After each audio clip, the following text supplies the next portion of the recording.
Hi guys, there are a number of problems with not processing asylum claims quickly. For example, you need to have groups of people who are strictly monitored while others are less controlled.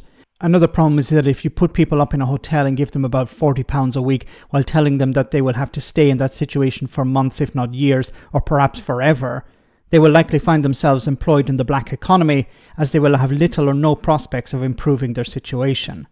Victoria Atkins, the Health Secretary, appeared on Tory-friendly GB News to respond to the news that a number of asylum seekers have in a sense disappeared from the Home Office's own books. She tried everything, ignoring the question, blaming Labour, and talking about how things are working. In short, a disaster of an interview.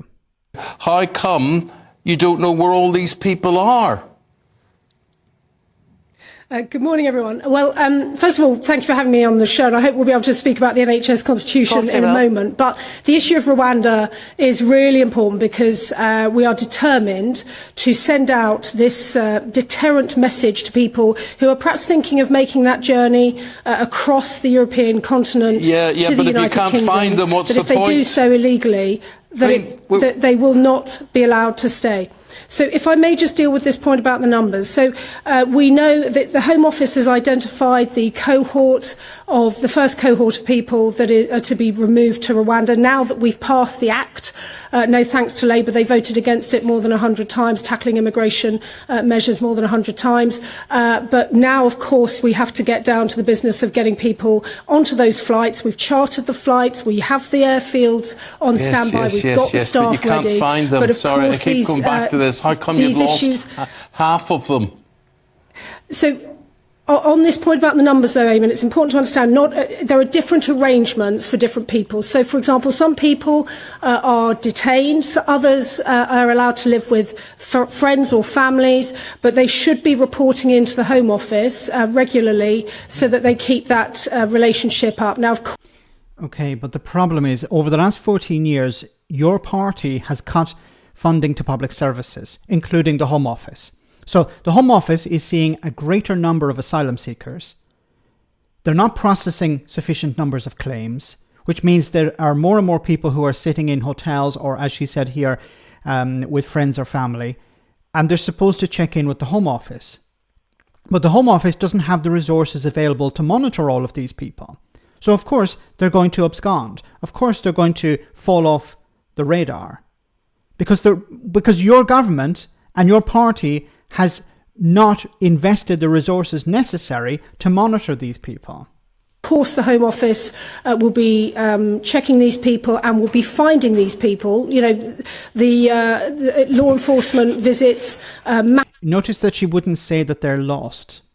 She can't say that. That would be an absolute disaster politically. Massively increased in the last year. That's important because we have to have the enforcement message around this as well as the deterrence message. But I don't know why anyone should believe that you think you will find these people. I mean, your own impact assessment was that a few people might disappear through the system, but it appears a huge miscalculation. When you talk about the deterrent effect of Rwanda, do you ever expect to be losing half of those that your own government earmarked for removal? The incentive of £49 a week and also free accommodation is clearly not enough to keep them checking in with you. So I'd ask everyone to look at the evidence of what we've done in the last year. So in the last year, we saw the number of small boats crossings fall by a third. Yeah, this but was none of that's important if these people get to our country and then they disappear. They could just go where they want, they can do what they want, and you haven't got a clue where they are. So this is an absolute disaster on two levels. First, on the left, people will say, look, what's going to happen to these people? The asylum seekers. They're going to end up in the black economy. They're going to be exploited, abused. There's no safety. There's no measure to protect them.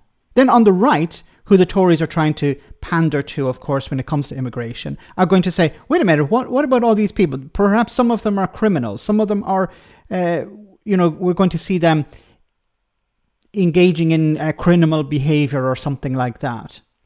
Or they've left London and they've gone to other parts of the country. Or where are they? Where are they? Where are they? This is going to be the response from the right. So on two levels, it's an absolute disaster. But why is this happening? Because the Home Office don't have the resources available, because the Tories are not interested in investing in public services. The Home Office is a public service as well. So if you don't hire the staff necessary, if you don't provide those staff with the resources necessary, you're going to end up with situations like this. It's an absolute embarrassment. It's embarrassment after embarrassment after embarrassment, because these policies are not thought out. They don't. I honestly believe that some of these policies are just brainstormed in the back rooms of number 10 or something. What can we use today to distract the public from the cost of living crisis, the crumbling NHS, infrastructure, schools, all of these things? What can we use to distract the public? How about immigration? Let's talk about deporting people to Rwanda. And then, of course, stories like this come out which completely undermine their narrative. We're tough on immigration. The Labour Party is not tough on immigration. The Labour Party don't have a plan. And now it seems half the number of people who are supposed to be deported to Rwanda have gone missing. Notice she didn't say they've gone missing, or she didn't deny that they're missing. Once again, people on the left will say, what's going to happen to these people? They're going to be exploited. They'll need protection. While those on the right, who are likely to vote for Reform UK, are going to say, oh, they're probably all criminals. And now we have all these criminals running around, and we can't put them in prison, or we can't do anything about it. The Tories are really losing support everywhere, but it's their own fault. Let me know in the comment section, guys, what you think. As always, your comments are greatly appreciated. Thanks a lot.